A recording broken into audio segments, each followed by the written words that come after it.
મેં કીધું બીજું કપડાં લતા ઘરેણા ન દે તો કાંઈ નહીં, પણ એક બેબીનું મને મમતા કાર્ડ દી, એને રસી મૂકવાનો ટાઈમ થઈ ગયો ન દીધું, એમણે આને રસી મૂકવાનો ટાઈમ થઈ ગયો, મમતા કાર્ડ ન દીધું. હું આજ ખાલી મીડિયા વચ્ચે કહેવા માગું છું, નગર દરવાજાના ચોકમાં આવે ખુલ્લો અને પ્રજા વચ્ચે હું અહીંયાથી સવાલ ઉપાડીશ કે સિવિલ હોસ્પિટલમાં એક ડૉક્ટર છેલ્લા 20 વર્ષથી આ કન્ટિન્યુ કેમ નોકરી કરે છે? અહીંયાથી ચાલુ થશે. આ છેલ્લીને પહેલી વોર્નિંગ છે. કદાચ મારા ઉપર પ્રકાશ રવેશિયાવાળી થાય તો મને કાંઈ વાંધો નથી, પણ મારા ગામની દીકરી કે મારા વિસ્તારની દીકરી કે મને જ્યાં હગાવાલું હશે અને કોઈ પણ દીકરી મારી સામે આવશે આંસુ પાડતા પાડતા, તો એની સામે રાત્રે 2 વાગે ઊભો રહીશ. કદાચ મોરબીની પ્રજાને જે વાત કરવી હોય કરે. નહોતું બોલું, પણ આ જંતીભાઈના આંખમાંથી આંસુ જોઉં છું ને એટલે આ બોલાય છે કે સિવિલ હોસ્પિટલમાં કલર થતો હતો તો ત્યાં ખબર નથી પડતી કે આ ડૉક્ટરની બદલી બીજા દિવસે કરાવવી પડે આપણે. આનું કારણ શું? આ બાંધતાભરમાં મીડિયાની વચ્ચે મોરબીની પ્રજાને જાણવા માગું, સંદેશો પહોંચાડવા માગું છું અને એને પણ ચેતવણી આપું છું કે હવે જો મારા રસોડા સુધી કદાચ કોઈ દીકરીનું નામ લઈને આવ્યો છે તો ખબરદાર છે.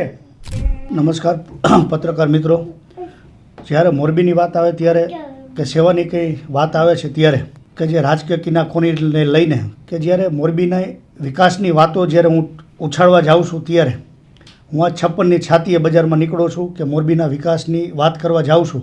જે મારા વિરુદ્ધના જે વિડીયો અત્યારે પાટીદાર સમાજ, તમામ બીજો સમાજ, જે બધાના મને ફોન આવે છે કે આ મેટર શું છે અજયભાઈ એમ, ત્યારે મારે પરિવાર સાથે લઈને આજ મારે પ્રૂફ આપવા છે મોરબીની જનતાને કે આજે જે ઓલો ગોપાલ કરીને છે એને વિડીયો મૂક્યો.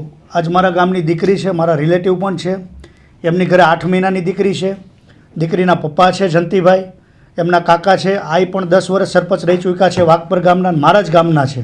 તો આ દીકરી આજ નાયડકા ગામના ગોપાલભાઈની ઘરે સાસરે હતી.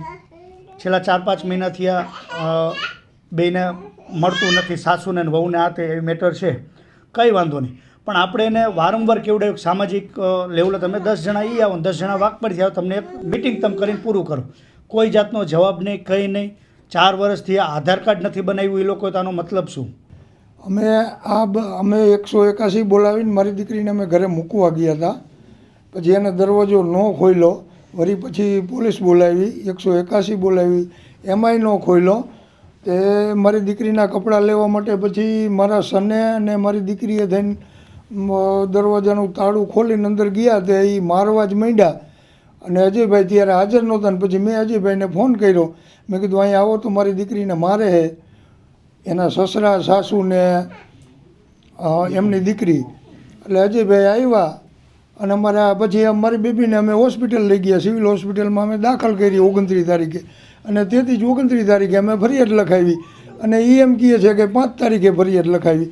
અમે 29 બનાવના દિવસે સિવિલમાંથી જ લખાવી. અમે આજે ગામની દીકરી છે, કાલ સવારે મારી દીકરી હશે, કાલ સવારે તમારી દીકરી હશે, તો આ વસ્તુ સહન કરશો તમે? એની પાસે 10 માણસો નથી સામાજિક લેવલે મિટિંગ કરવી હોય તો કોઈ જાતનો જવાબ નહીં. તો એ કહું છું કે આ લોકો ગોપાલભાઈની દીકરી જ્યાં સાસરે હતી ત્યાં પણ આ લોકોએ વેલ લીધી હતી. કેમ કે દીકરીનું આ છૂટું થાય છે તો કંઈ વાંધો નહીં, એના ભરણ પોષણ માટે. તો આજે આ દીકરી એને નથી જોતી, મને ખુલ્લેઆમ કહે છે અમારો જમાઈ કે મારે દીકરી નથી જોતી, અમારે મનમેળ નથી. કંઈ વાંધો નહીં. હવે બીજું આના સંદર્ભમાં હું બીજું કહેવા માગું છું કે આજથી 13 મહિના પહેલાં આ મારા જમાઈ રહ્યા એ લફરા કાંડના હિસાબે બીજી બાઈને લઈને ભાગી ગયેલા. બરાબર 2 વાર એના પતિએ એના વિરુદ્ધ એ ડિવિઝનમાં અરજી કરેલી, 2 વાર, 1 વાર નહીં 2 વાર. છતાંય આપણે મન મોટું રાખી અને બાપ દીકરો બે અજયભાઈ આગળ ધક્કા ખાતા, મારી પાસે ધક્કા ખાતા, મન મોટું રાખીને આપણે પાછું એની હારે સમાધાન કર્યું અને પાછા એના રસ્તે વહી ગયા અને મારી દીકરીને હેરાન કરવા માંડ્યા અને મારકૂટ કરીને મૂકી ગયા. પણ મારો વાતને વિષય મેન એ છે કે જ્યારે હું મોરબીના વિકાસની વાત કરું છું પ્રજા વચ્ચે સત્ય 56ની છાતીએ લઈને આવું છું, તો ત્યારે જ આ વિડીયો કેમ આવે છે બહાર? આવા મારા નેગેટિવ વિડીયો તો વર્ષોથી આવવા જોઈએ ને, હું એમ કહું છું. અને અમારા ઉપર 151 એ ડિવિઝનમાં થઈ છે અને અમે મામલતદારમાંથી જામીન પણ લઈ ચૂક્યા છીએ કે કંઈ વાંધો નહીં, અમે જે હોય અમે કોર્ટમાં જવાબ દેશું. અને મારા જે વિરોધી વિડીયો બનાવે છે, ખરેખર હું એને કોર્ટમાં, ક્રિમિનલ કોર્ટમાં 5-5 કરોડના દાવા હું ખુલ્લેઆમ કરવાનો છું. અને બીજા નંબરમાં એક વચન આપું છું મોરબીની જનતાને કે હું ક્યારેય તમારો વિશ્વાસ નહીં તોડું, પણ મારું એક કે હું આ સેવા સંપત્તિ ફાઉન્ડેશન લઈને બેઠો છું, મારા સેવાકીય કાર્યો.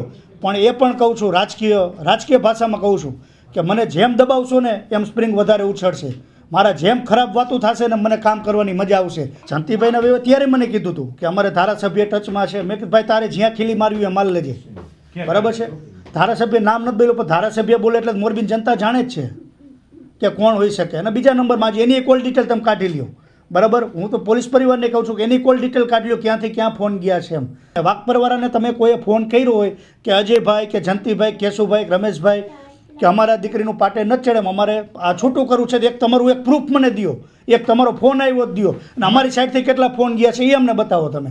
આક્ષેપ બસ એ જ કરવામાં આવે છે કે આ લોકો વારંવાર રાજકીય કિનાખોરી લઈને કે અજયભાઈ લોરીએ 2 કરોડ માંગ્યા. અરે ભાઈ, મારા ગામની દીકરી છે, એમનો બાપ સાથે છે, એમના કાકા સાથે છે, મારે રૂપિયાને શું લેવા દેવા?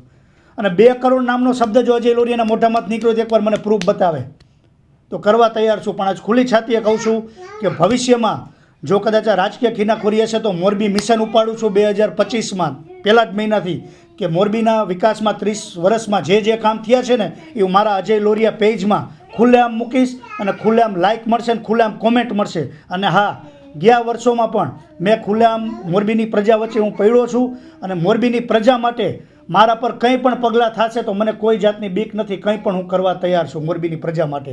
અમારે આ વસ્તુમાં મિડલમેન એમના સાટુભાઈ ડાક્ટર પ્રાણજીવન કુંડારિયા એ મિડલમેન છે, સગાઈમાં એ હતા. એમના થ્રુ મેં ફોન કર્યો. મેં કીધું બીજું કપડાં લતા ઘરેણા ન દે તો કાંઈ નહીં, પણ એક બેબીનું મને મમતા કાર્ડ દી. એને રસી મૂકવાનો ટાઈમ થઈ ગયો, ન દીધું. એમણે આને રસી મૂકવાનો ટાઈમ થઈ ગયો, મમતા કાર્ડ ન દીધું. હું આજ ખાલી મીડિયા વચ્ચે કહેવા માગું છું, નગર દરવાજાના ચોકમાં આવે ખુલ્લો, અને પ્રજા વચ્ચે હું અહીંયાથી સવાલ ઉપાડીશ કે સિવિલ હોસ્પિટલમાં એક ડૉક્ટર છેલ્લા 20 વર્ષથી આ કન્ટિન્યુ કેમ નોકરી કરે છે? અહીંયાથી ચાલુ થશે. આ છેલ્લીને પહેલી વોર્નિંગ છે.